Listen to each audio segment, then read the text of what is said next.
Hello, ಇವತ್ತು ನಾನು ಈ ಸಿಸರ್ ಬಗ್ಗೆ ಹೇಳಕ್ಕೆ ಹೋಗ್ತಾ ಇದ್ದೀನಿ.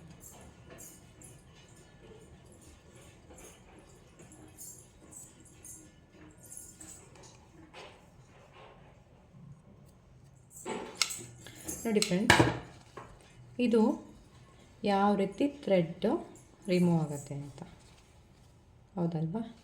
ಈ ಥರ ಬ್ಲೌಸ್ ನಮಗೆ ತುಂಬಾ ಬರುತ್ತೆ. ಇದನ್ನು ನಾವು ಸ್ಟಿಚ್ ಮಾಡುವಾಗ ಈ ಥರ ಥ್ರೆಡ್ಡು ಆಟೋಮೆಟಿಕ್ಕಾಗಿ ರಿಮೂವ್ ಆಗ್ತಾನೆ ಇರುತ್ತೆ. ಸೊ ನಮ್ಮ ಹತ್ರ ಓವರ್ಲಾಕ್ ಮಿಷನ್ ಇಲ್ಲ ಅಂತಂದರೆ ನಾವು ಈ ಸೀಸರಲ್ಲಿ ಕಟ್ ಮಾಡಿ ತೋರಿಸ್ತೀನಿ ಇದು ಯಾವ ರೀತಿ ವರ್ಕ್ ಆಗುತ್ತೆ ಅಂತ.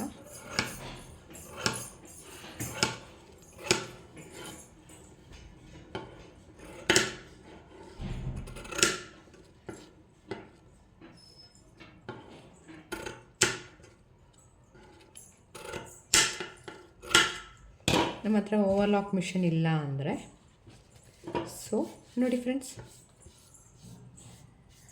ನಿಮಗೆ ರಿಸಲ್ಟ್ ಗೊತ್ತಾಗ್ತಿದೆ ಅಂತ ಅಂದ್ಕೊಳ್ತಾ ಇದ್ದೀನಿ.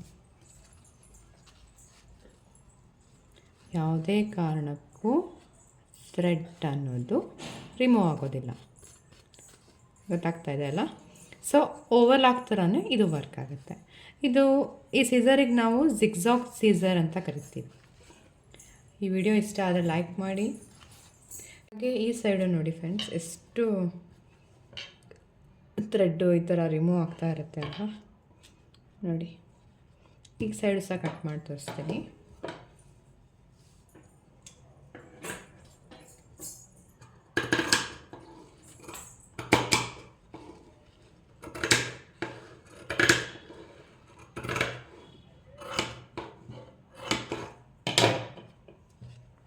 ನೋಡಿ ಫ್ರೆಂಡ್ಸ್, ಸ್ವಲ್ಪನೂ ಥ್ರೆಡ್ ಅನ್ನೋದು ಇದು ಸ್ಟಾರ್ಟಿಂಗ್ ಇರೋದು ಬರುತ್ತೆ ನೋಡಿ.